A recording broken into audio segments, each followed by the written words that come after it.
இன்னைக்கு morning market வந்து opening ஆகும்போது ரொம்பவே ஒரு கிளியரான ஒரு அப் ட்ரெண்ட் அப்படிங்கிறது இருந்துருச்சு. கரெக்டா? ஸோ மார்க்கெட் வந்து இன்க்ரீசிங் ட்ரெண்ட்ல போகும் அப்படிங்கிறது மார்னிங்கோடைய வியூ. நான் இந்த இடத்துல போடும்போது பெர்ஃபெக்டான ஒரு பை என்ட்ரி அப்படிங்கிறது ட்ரிகர் ஆகிருந்துச்சு. பட் டைம் ஆக ஆக கண்டிஷன்ஸ் அப்படிங்கிறது மாறும். ஓகேவா? ஸோ மார்னிங்கே இன்க்ரீசிங் ட்ரெண்டில் வந்தால் இதுதான் டார்கெட் லெவல், டிக்ரீசிங் ட்ரெண்டில் வந்தால் இதுதான் டார்கெட் லெவல் அப்படிங்கிறத நிஃப்டி பேங்க் நிஃப்டி ரெண்டுக்குமே மென்ஷன் பண்ணியிருந்தேன். மார்க்கெட் இவ்வளோ தூரம் வந்தாங்க, வந்துட்டு இந்த இடத்துல இருந்து கம்ப்ளீட்டாக ஒரு ட்ராப் கொடுத்தாங்க. கரெக்டாக? அப்போது மார்க்கெட் எப்போவுமே பார்த்தீங்கன்னா இன்க்ரீசிங் ட்ரெண்டில் போகும். டார்கெட் ஆக்சுவலி இது one of the target level தான். ஓகேவா? அடுத்தது இந்த லெவல்ல இருந்து ரிவர்ஸ் ஆக போகுது அப்படிங்கிறத ஐடென்டிஃபை பண்றதுக்கும் மார்க்கெட் நம்மளுக்கு ஒரு டைம் இல்லை 3 டைம் நம்மளுக்கு வந்து இண்டிகேஷன் கொடுக்கும் மார்க்கெட் ரிவர்ஸ் ஆக போகுது அப்படிங்கிறத. ஸோ அதை நம்மளால ஐடென்டிஃபை பண்ண தெரிஞ்சாதான் ஓகே ட்ரெண்ட் ரிவர்சல் அப்படிங்கிறது இருக்குது அப்படிங்கிறத தெரியும். ஸோ கோர்ஸ் ஜாயின் பண்ணவங்க எக்ஸாக்டா இந்த இடத்துல மார்க்கெட் இந்த இடத்துல ட்ரேட் ஆகும்போது பை பண்ணலாமா அப்படிங்கிறத கேட்டிருந்தாங்க.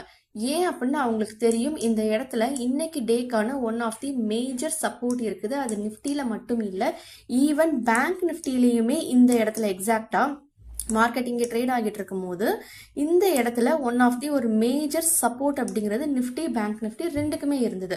பட் டைம் ஆக ஆக பேங்க் நிஃப்டி வந்து டார்கெட் லெவலை கம்ப்ளீட் பண்ணிருச்சு, நிஃப்டி ஸ்டில் இந்த இடத்துல ட்ரேட் ஆகிட்டு இருக்கு.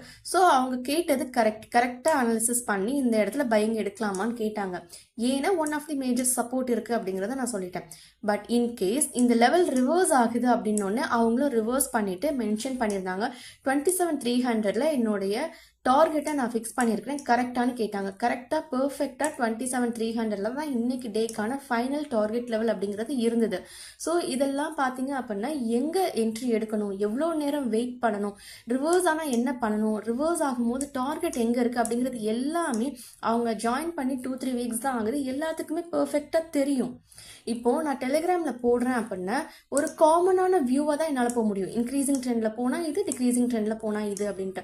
ஸோ இன் பிட்வீன்ல நடக்கக்கூடிய ரிவர்சல்ஸை நம்மளுக்கு ஐடென்டிஃபை பண்ண தெரிஞ்சாதான் நம்மளால மார்க்கெட்ல வந்து சஸ்டெயின் ஆகி இருக்க முடியும். ஓகேவா? ஸோ எப்பவுமே மார்க்கெட் இன்க்ரீஸ் ஆகுதுன்னா ஒரே இதுல போகிறாது. மார்க்கெட் எப்பவுமே நல்லா ஞாபகம் வச்சுக்கோங்க, 4 ஆப்பர்ச்சுனிட்டிஸ் ஒவ்வொரு டேவும் நம்மளுக்கு கொடுக்கும்.